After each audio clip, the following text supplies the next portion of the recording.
Estamos encerrando agora a conferência, esse meu último momento aqui com vocês. Espero que tenha sido, pelo menos, esclarecedor.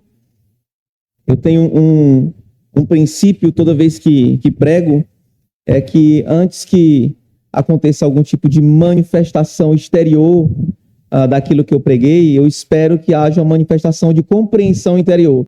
Então, eu geralmente prego para que você entenda.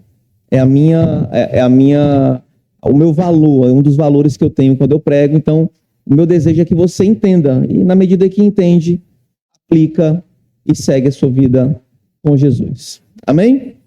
Então, vamos tentar de novo entender aquilo que Paulo está falando em Colossenses, capítulo de número 3 agora. Desculpe, 2. Colossenses, capítulo de número 2.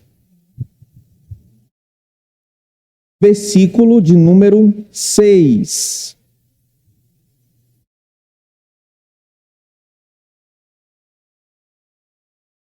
A nossa leitura será realizada até o versículo de número 9. Colossenses 2, 6. Diz assim o texto: Portanto, assim como vocês receberam Cristo Jesus, o Senhor, continuem a viver nele, estando enraizados e edificados nele e confirmados na fé, como foi ensinado a vocês, crescendo em ações de graça. Tenham cuidado para que ninguém venha enredá-los com suas filosofias e vãs sutilezas, conforme a tradição dos homens, conforme os rudimentos do mundo, e não segundo Cristo, porque nele habita corporalmente toda a plenitude da divindade, também nele vocês receberam a plenitude. Ele é o cabeça de todo o principado e de toda a potestade. Deus abençoe a sua palavra. Deixa eu começar fazendo uma pergunta para vocês aqui, que eu acho que vocês vão conseguir responder logo de pronto, né? Se eu lhe oferecesse a possibilidade de escolher entre duas coisas, e você pudesse escolher só uma delas, o que você escolheria? Um fogão que você não precisava comprar gás novamente, ele é infinito, ou um botijão de gás pela metade? Fogão infinito, pelo amor de Deus, né? Me dê um fogão infinito. Eu não quero comprar gás todo mês. É o que grita no nosso coração, né? Segunda pergunta: o que você iria preferir? Uma casa nova, bem arrumadinha, de um tamanho pequeno, ou uma casa suja, toda quebrada, enorme? Parece mais difícil, porque você pensa, vou ajeitar a casa, mas geralmente a gente quer a coisa arrumadinha já, não quer esse trabalho, né? E por que é fácil, ou relativamente fácil, nós escolhermos essas coisas? É porque parece que a gente consegue rapidamente fazer julgamento de valor. Ora, muito obrigado. Um fogão, um botijão, ou um fogão que tem um botijão ilimitado é muito mais valioso do que um botijão pela metade. Se nós pensarmos em uma casa arrumadinha, toda organizada, toda estruturada, e outro local está caindo aos pedaços, é natural que a gente escolha a casinha arrumada e organizada. A gente não tem dificuldades para escolher isso, para decidir entre uma e outra coisa, porque a gente reconhece o valor superior de umas coisas em relação às outras. Então, dependendo do valor que algo tem, eu escolho isso em detrimento de outras coisas. Por exemplo, você prefere um paletó novo ou um paletó todo rasgado? Um paletó novo, porque você entende o valor do paletó novo em relação ao rasgado. Existem coisas mais difíceis de escolher porque os seus valores são parecidos. Ok? Você prefere ter saúde constante, totalmente, todo o tempo, ter saúde todo o tempo, ou ter motivação para a academia todo o tempo? Mais difícil, né? Vai do gosto e tal. Por quê? Porque os valores parecem que são mais, né? Mais parelhos, assim. Por que isso? Porque a gente está todo tempo fazendo julgamento de valor. E depois que a gente julga valor, a gente escolhe o que a gente acha mais valioso.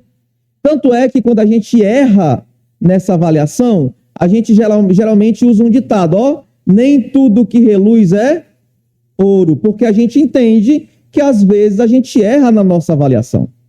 Amém? A questão de Paulo é exatamente essa. Ele está mostrando nesse trecho que existe algo muito mais valioso para escolher. Diante da escolha de eu fico com Jesus ou eu fico com qualquer outra coisa, meus amigos, eu fico com Jesus, porque Jesus é mais valioso do que qualquer outra coisa. Paulo está motivando a igreja a continuar vivendo em Jesus, mantendo a vida em Jesus e a preferir a mensagem que foi pregada, em detrimento daquele burburinho dos hereges. Amém?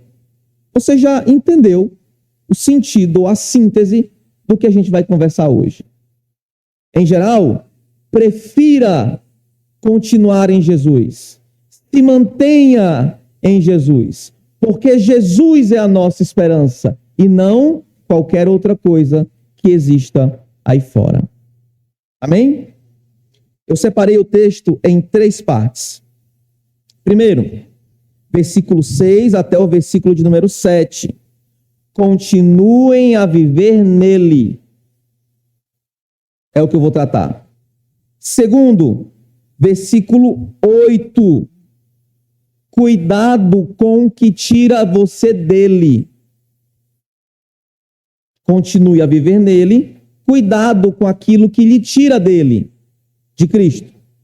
E em último, por que permanecer ou por que continuar nele? Versículo 9 e 10. Aliás, 9 e 10.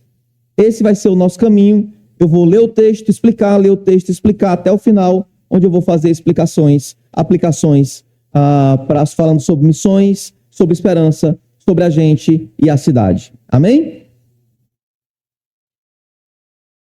Eu digo tanto amém, que tem uma criança lá da igreja que me chama de pastor amém. Pastor amém. Então, às vezes, ele está em casa, está doente, está assistindo o culto, né, pela TV, já que ele não pode estar com a gente. Aí ele pequenininho diz, papai, o pastor amém, pastor amém. É agora, vai falar. Mas vamos lá. Versículo 6 ao versículo 7. Vamos ver como Paulo motiva a sua igreja a continuar vivendo em Jesus. Ele diz, portanto, assim como receberam Cristo Jesus, o Senhor, continuem a viver nele, estando enraizados, edificados nele e confirmados na fé, como foi ensinado a vocês, crescendo em ação de graças. A palavra, portanto, aqui mostra que há uma ligação desse texto com aquilo que veio antes. E o que é que veio antes? Um grande discurso de Paulo, onde ele fala que ele tem se dedicado para anunciar o mesmo evangelho à igreja. Aquele evangelho, aquela mensagem completa que Paulo quer expor de maneira completa para a igreja, essa mensagem tem sido exposta em vários lugares, em Colossos, em Herápolis, em todos os lugares pelos quais Paulo passa, Paulo prega o mesmo evangelho e ele se esforça para que a igreja que escuta e que aprende o evangelho, para que ela seja santa. Diante dessas verdades, ou seja, desse Cristo que foi anunciado, desse Cristo que deve ser guardado, desse Cristo que deve ser preferido ao invés dos hereges, do Cristo dos hereges, diante dessa mensagem que foi pregada, Paulo quer que a igreja fique firme. Ou seja, mantenha a posição que estava quando recebeu Jesus. Então ele começa a tomar conclusões, porque o trecho mais teológico da carta vai acabar aqui no final do capítulo 2. E ele vai dizer: portanto, diante da necessidade de vocês se manterem aliados e firmes, cuidadosos com aquilo que ouvem, com aquilo que aprendam, eu digo a vocês, assim como vocês receberam Jesus o Senhor, continuem a viver nele. Por que assim como vocês receberam Jesus o Senhor? Ele está dizendo que a mensagem dos apóstolos é completa, exatamente porque os hereges diziam que não era. Lembrando vocês, os hereges diziam: a mensagem que os apóstolos pregavam não é completa, falta alguma coisa nela. E aquilo que completa a mensagem dos apóstolos é aquilo que nós temos. Nós aprendemos mistérios ocultos, nós aprendemos com manifestações espirituais de entidades, e agora nós podemos completar aquilo que falta na pregação dos apóstolos. Paulo começa a dizer que não, isso é falso. Vocês não precisam de outra coisa senão do evangelho que foi pregado para vocês. Então não se afastem do Cristo. E como é que não se afasta do Cristo? Permanecendo na mesma mensagem que nos foi dada. Permanecendo no mesmo evangelho que nos foi dado. Permanecendo na mesma mensagem que nós ouvimos antes e que agora precisamos continuar nela. E ele diz: continuem a viver nele. Vocês que receberam Jesus por meio da pregação, permaneçam vivendo em Jesus.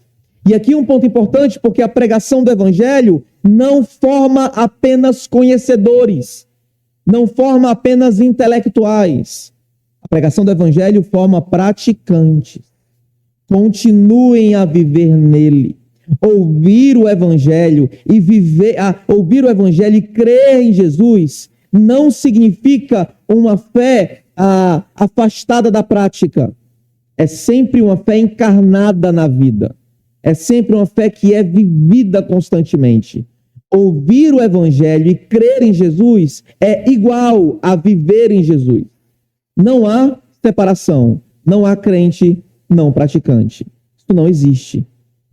Nesse sentido, o que Paulo está dizendo é: se protejam, não se afastem da mensagem que foi pregada, continuem a viver em Jesus, estando enraizados e edificados nele, confirmados na fé. O que eu acho aqui? Eu acho que confirmados na fé sintetiza enraizados e edificados. É igual aquele texto que fala sobre fazer discípulos. O que é fazer discípulos? É o que vem logo depois. Batizar em nome do Pai, do Filho e do Espírito e ensinar todas as coisas que Jesus ensinou. Ensinar a guardar tudo aquilo que Jesus disse. Então, quando a gente pensa em fazer discípulos, a gente pensa em quê? Nas duas coisas que vêm depois. O que é que vem depois? Batizar e ensinar. Entenderam?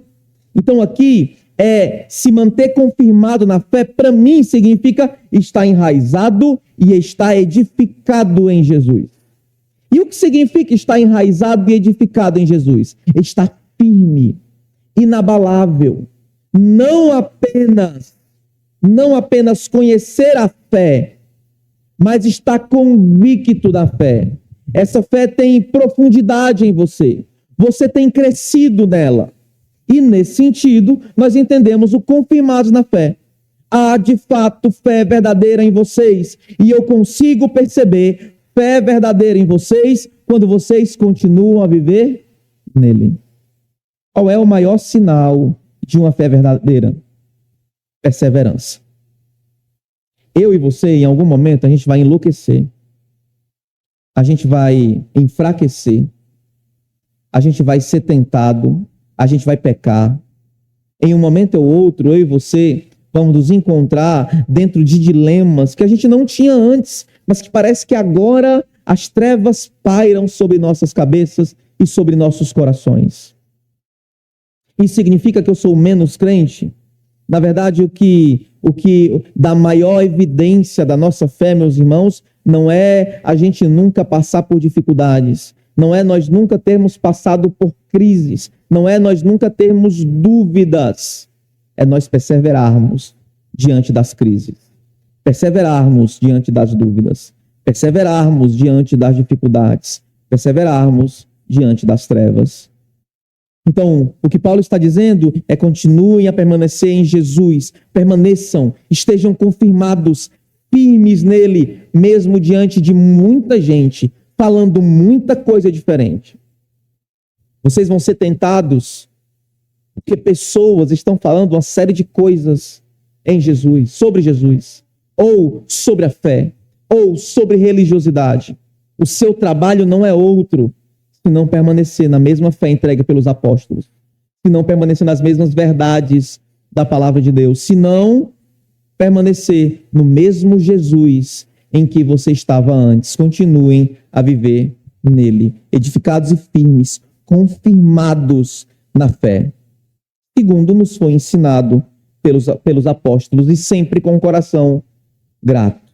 É o que ele vai dizer no final: como foi ensinado a vocês, crescendo em ação de graças. O que ele está dizendo, então, é que nós devemos estar apegados à mensagem do Evangelho, firmes em Jesus, com essa mensagem profundamente enraizada na gente, com a nossa vida sendo edificada e crescendo dia após dia, ou seja, confirmados e perseverantes, mantendo a nossa vida firme naquilo que nos foi dado pelo próprio Cristo, a sua mensagem. E nesse processo, é sempre bom ter um coração cheio de gratidão. É sempre bom ter uma vida que transborda gratidão, sempre crescendo em ação de graças. O que Paulo está dizendo é que nós devemos continuar a viver em Jesus. Amém? Por quê? Porque existem uma série de coisas que tentam nos tirar de Jesus, que tentam nos afastar de Jesus. E uma delas são enganos, mentiras, vãs filosofias, vãs sutilezas, segundo o que Paulo diz. Olhe para o versículo de número 8, e esse é o meu segundo ponto. O texto diz o seguinte: tenham cuidado para que ninguém venha enredá-los com a sua filosofia e vãs sutilezas, conforme a tradição dos homens, conforme os rudimentos do mundo e não segundo Cristo. Ele diz: cuidado, tenham cuidado para que ninguém venha enredar você, capturar você, jogar uma rede. Sabe o passarinheiro que joga uma rede, pega os passarinhos e traz para ele? Esses dias, há um tempo atrás, na verdade, eu vi um vídeo onde o caçador ele coloca uma rede grande, né?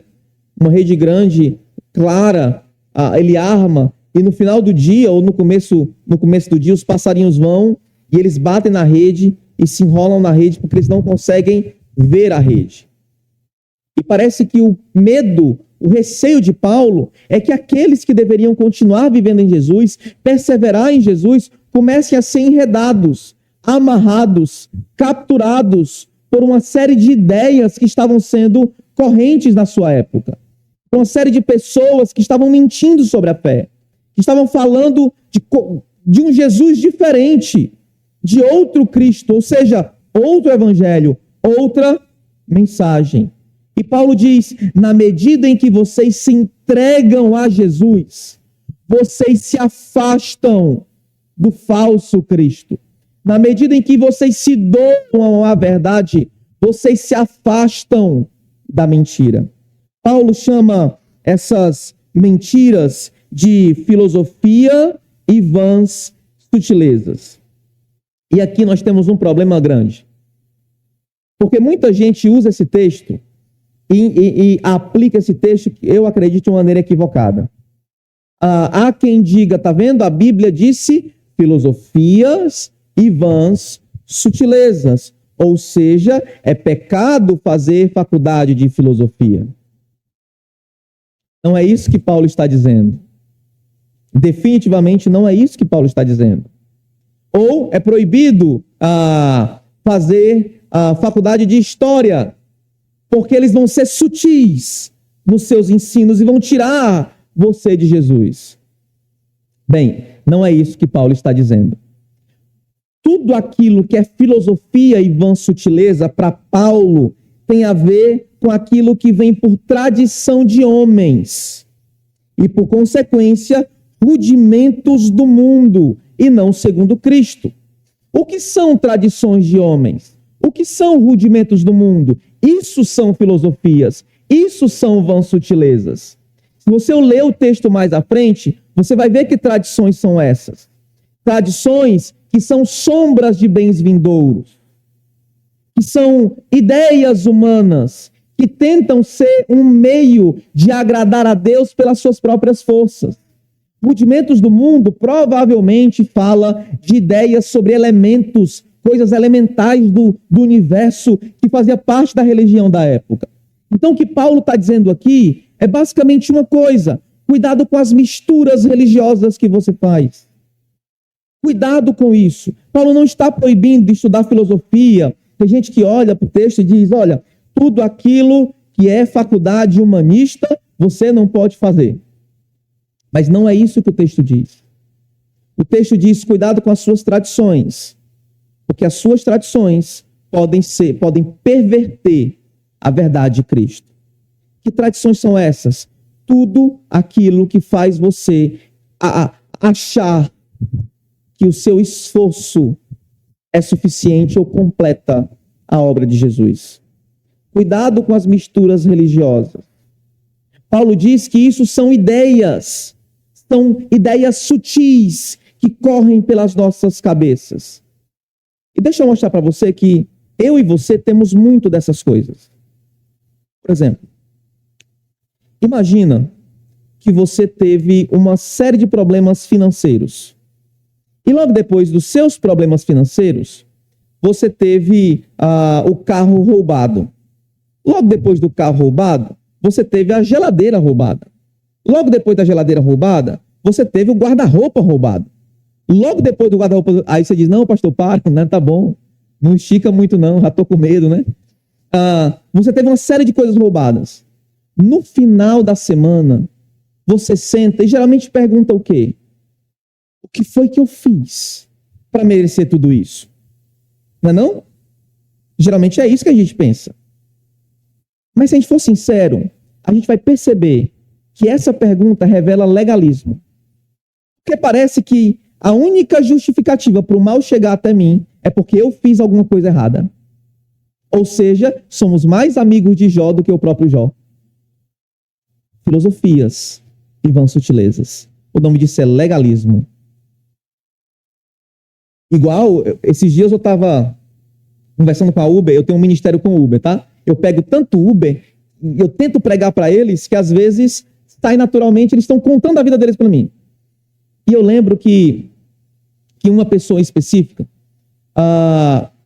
começou a me dizer da vida dele. E ele disse, pastor, eu casei virgem. Eu casei por amor, não por interesse. E fui traído. Por quê, pastor? Casei virgem.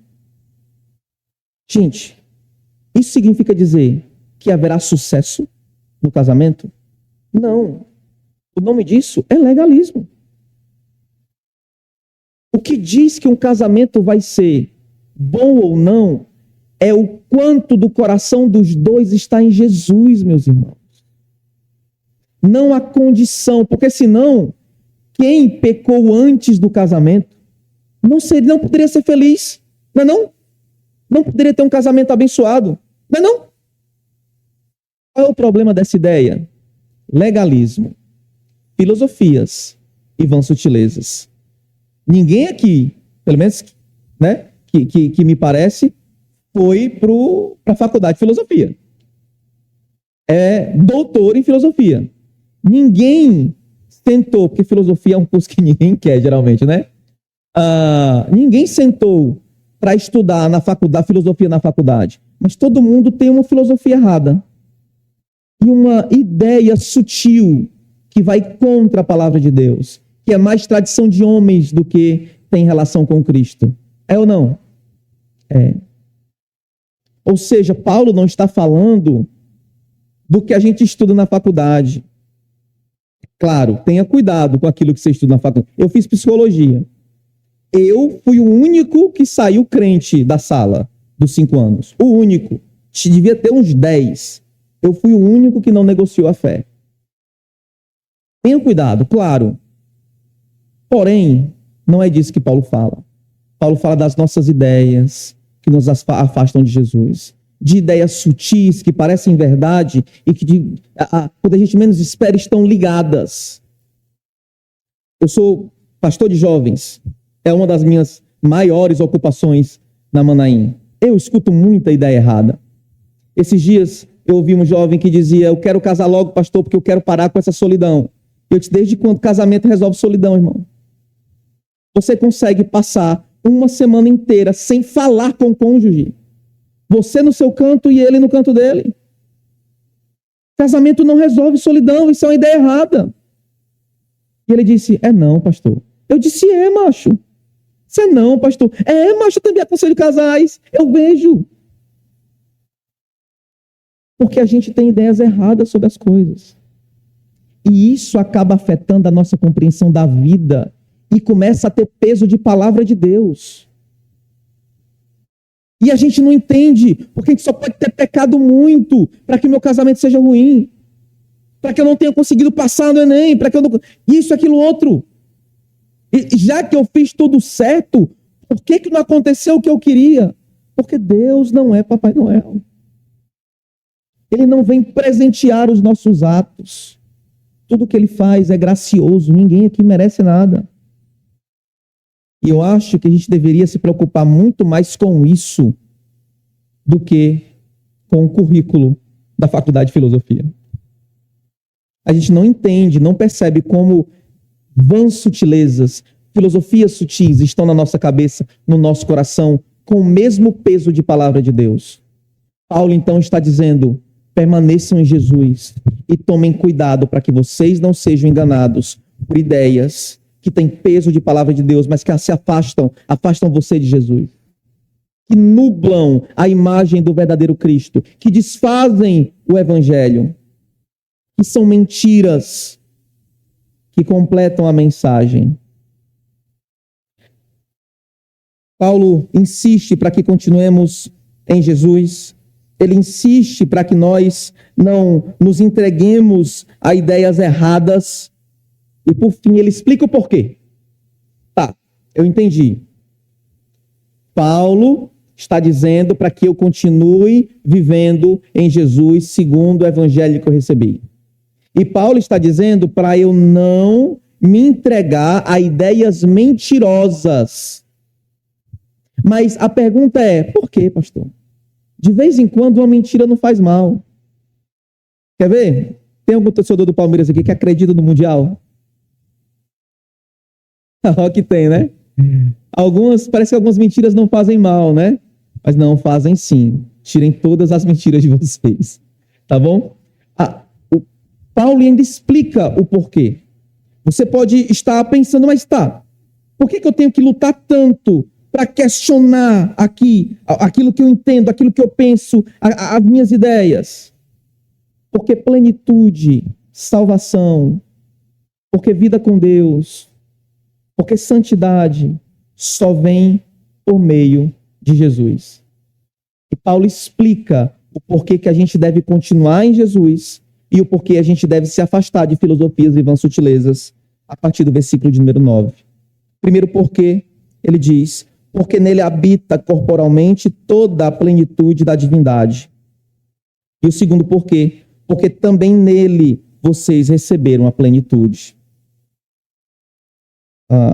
Ele é o cabeça de todo o principado e de toda a potestade. O que é que Paulo está dizendo aqui? Ele está dizendo o seguinte: olha, por que você não deve se entregar a vãs sutilezas, mas deve se manter firme em Jesus? Porque é em Jesus que está toda a plenitude. Eu sintetizo essa carta aqui, se eu pudesse criar uma expressão, uma frase sobre a ideia central dessa carta, é a plenitude de Cristo. Em Cristo, toda a plenitude está habitando. E o que é essa plenitude? Alguns dizem, e é o que eu acredito, que a religião da época acreditava mais ou menos assim. Você tem o extremo do lar espiritual, que se chama plenitude. E você tem o outro extremo, que é aquilo totalmente carnal e material, que se chama mundo. Você quer se relacionar com a divindade. Então você tem que sair desse mundo e caminhar em direção à plenitude. Mas para chegar até a plenitude, você precisa fazer acordos, fazer ofertas, fazer oferendas para seres espirituais que estão nesse caminho inteiro até a plenitude. Então você faz uma oferta aqui, faz uma oferta ali. Jesus é um desses seres, entre tantos. E você vai fazendo oferta até chegar à plenitude. Diante disso, o que Paulo está dizendo é o seguinte: você não precisa fazer caminho nenhum.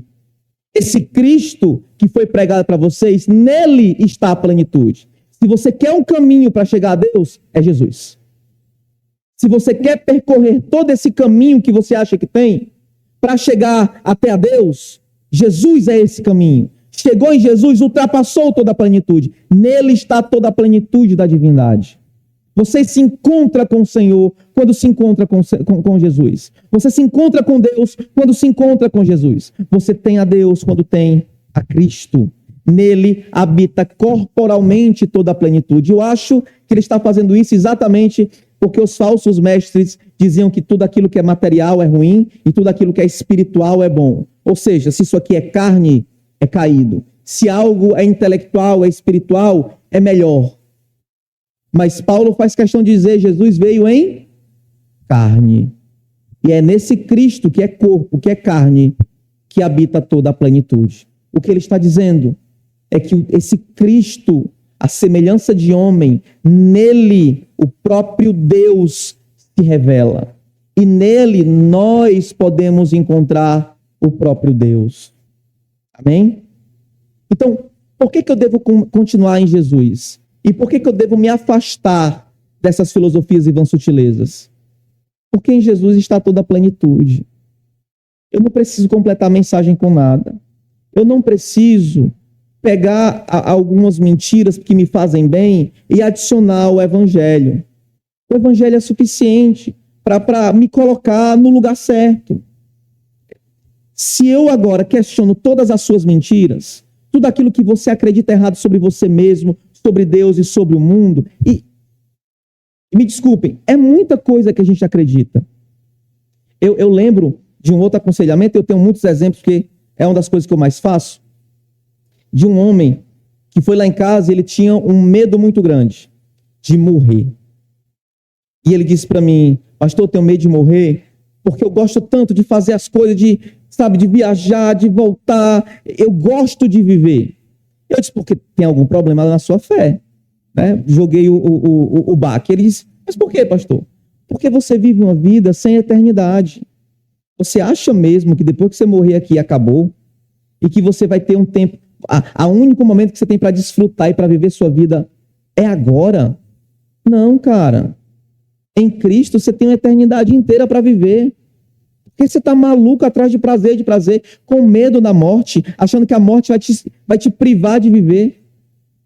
Se aquilo que te dá vida é exatamente aquele que você vai encontrar depois da morte. Aí ele começou a pensar que a morte dele era exatamente a perda da eternidade. Vivia uma vida sem o eterno, sem a perspectiva daquilo que era para além. Por isso que havia um medo constante agora. A gente tem uma série de crenças dessa. Quer ver?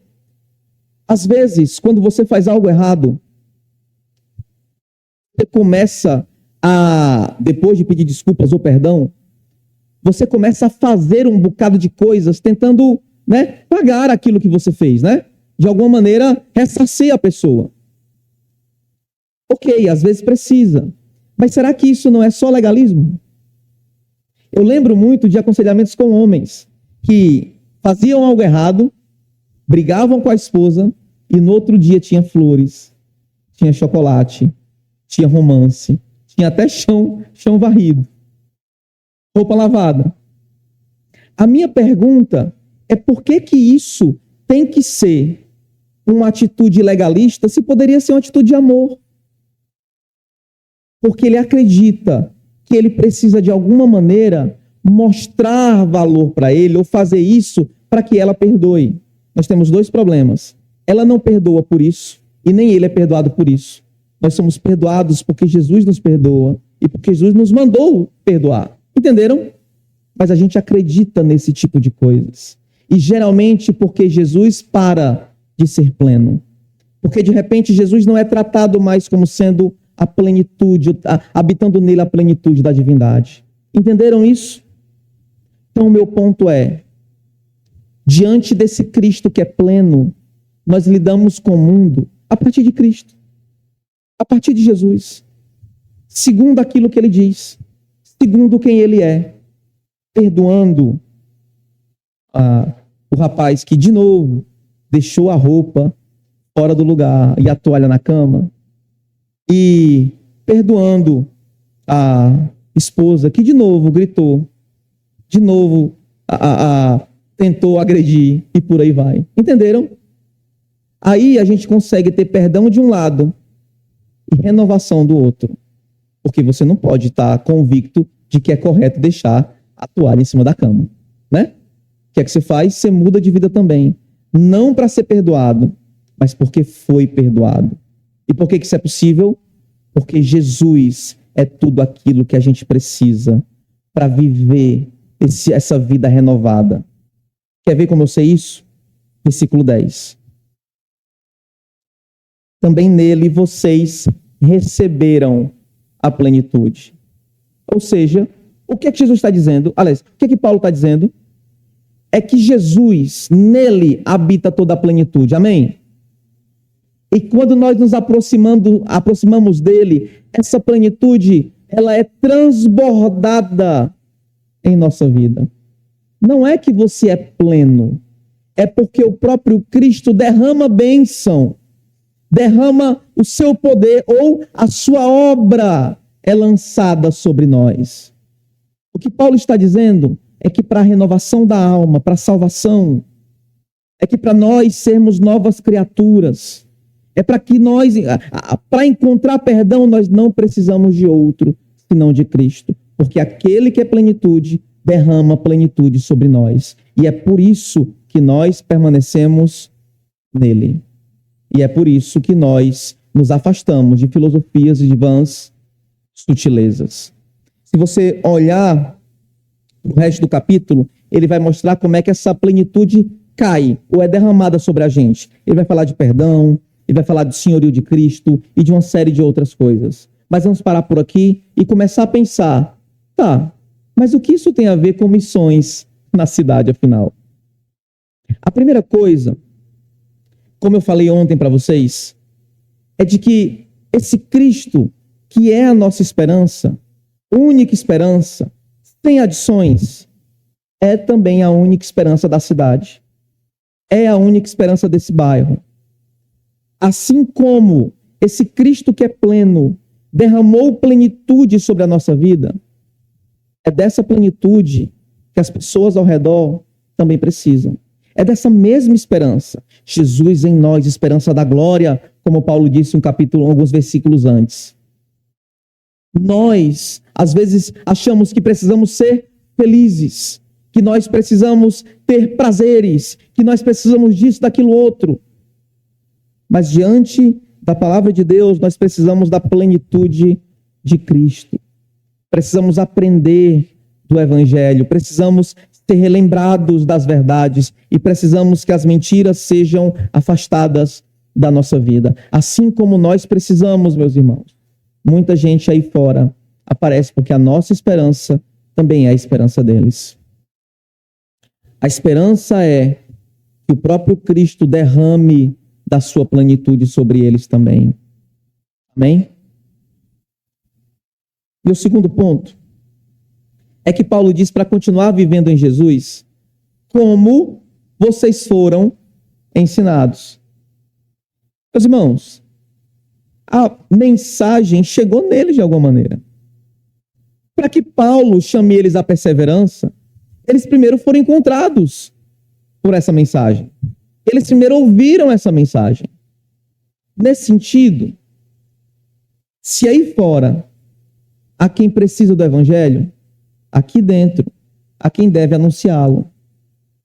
O nosso grande problema não é aquilo, o esforço que a gente faz muitas vezes para falar de Jesus entre nós. O nosso grande problema é que é fácil entregar todo o nosso tempo no templo, nesse espaço. E Jesus se transforma em um discurso de igreja e não um discurso no mundo.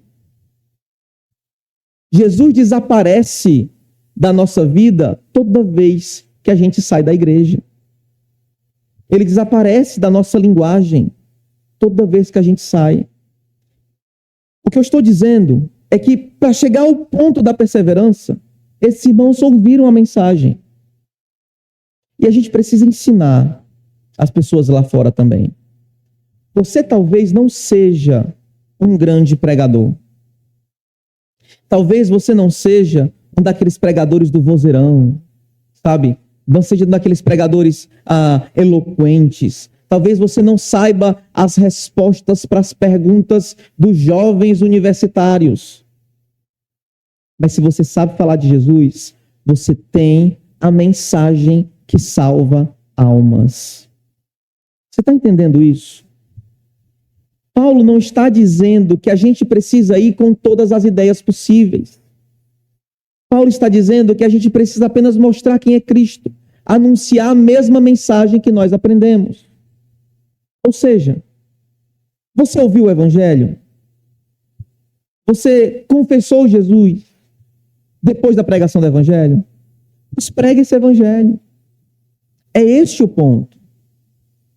Eu vejo muita gente que não não age como missionário porque diz que não teve treinamento. O que Paulo está dizendo não é que nós precisamos de treinamento formal. O que Paulo está dizendo é que nós precisamos de fé em Jesus e ter posse da mensagem do Evangelho. Isso é suficiente.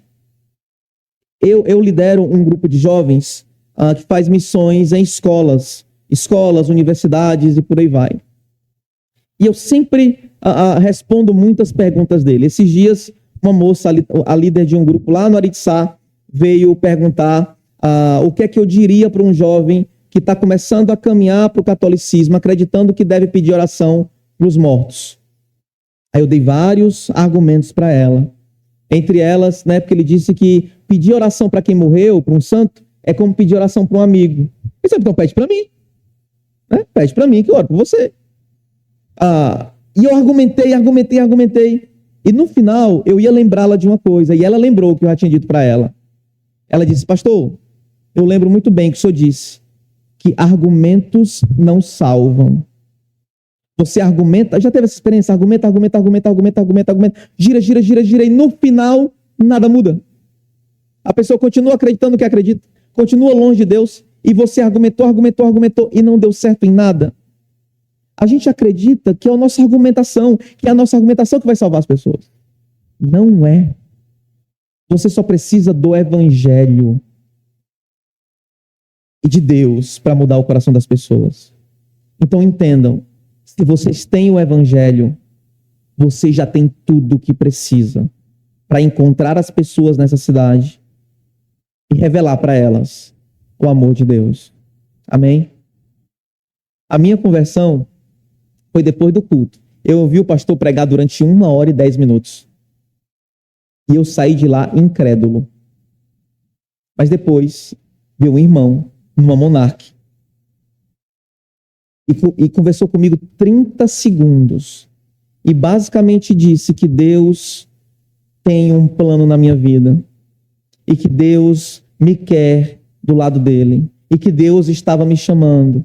E que eu voltasse para Jesus. E que eu fosse de Jesus. Me entregasse a Jesus. Foi 30 segundos desse discurso.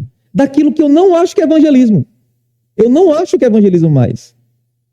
Evangelismo para mim é outra coisa. É contar o evangelho. Mas foi ali que eu fui salvo. Foi ali que eu senti o meu coração palpitar e o meu coração mudando, meu irmão. E eu nunca mais fui a mesma pessoa. Você não precisa ser eloquente. Você precisa do evangelho e que Deus haja. Porque se ele não agir, não adianta ser eloquente. não adianta ter respostas. Amém? E por fim, parte do trabalho que nós temos com a verdade é destruir mentiras. Mas eu sinto que nós temos um problema muito grande aqui. É que nós geralmente replicamos mentiras porque acreditamos em mentiras. Eu contei várias para vocês aqui. Então, para que a gente alcance a cidade, a gente precisa que o evangelho nos alcance cada vez mais profundo. Para que você alcance outras pessoas, você precisa que o evangelho esteja enraizado em você. Enquanto o evangelho não estiver enraizado em você profundamente, há um risco de você, ainda assim, replicar padrões que não são de Deus. Então, um conselho: toda vez que vier para o culto, toda vez que for fazer o seu devocional em casa, seja sincero, se entregue ao Senhor e busque santidade. Porque se o nosso trabalho é formar santos, nós não estamos excluídos disso. Eu vejo muitas vezes gente que tem a mensagem na boca, mas não tem a mensagem no coração. Isso é problemático. Falamos e não fazemos. Um dos grandes problemas das pessoas da nossa cidade de Fortaleza com igrejas é porque o evangelicalismo do Ceará passou muito tempo sendo legalista e hipócrita. As palavras estavam na boca, mas elas não encarnavam na vida. Elas não se seguiam no coração. Então, se tem um alerta importante aqui, é que antes de sairmos, que tenhamos a certeza de que esse evangelho está firme em corações sinceros, que não mentem para si, não mentem para Deus e não mentem para os outros. Porque quanto mais de nós Deus tem, mais de Deus nós temos para encarar o mundo aí fora. Amém? Eu vou orar pelo final e depois os irmãos seguem com o culto. Deus, obrigado por estar aqui, obrigado pela tua providência. Que o Senhor nos ajude a permanecer fiéis, firmes, segundo a tua palavra. Que em nome de Jesus o Senhor nos ajude, ó Deus, a encontrar as pessoas aí fora e anunciar as tuas boas novas, as mesmas boas novas pelas quais fomos salvos. Que o teu Cristo resplandeça na vida deles como resplandeceu na nossa. E que o Senhor seja glorificado. Abençoa cada irmão. Obrigado por me trazer aqui. Que o Senhor nos ajude na nossa missão. E que, sobretudo, a glória, mais uma vez, seja tua e tua sempre. Em nome de Jesus. Amém.